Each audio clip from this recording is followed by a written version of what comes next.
Smart Blocks Search and Convert for AutoCAD LT 2026 brings uniformity to your designs by quickly organizing geometry and text into blocks. Selected geometry is searched for within the drawing canvas. Existing blocks are filtered with the new Review toolbar and then highlighted.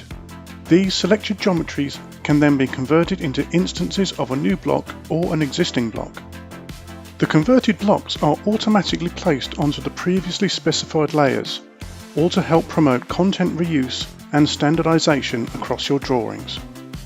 In AutoCAD LT 2026, the Smart Blocks Search and Convert tool is now available directly from the ribbon and will now search for text. Exact matching text or variable text can be identified, giving the designer the ability to specify attribute tags to manage text variations. These can then be edited during the block insertion process.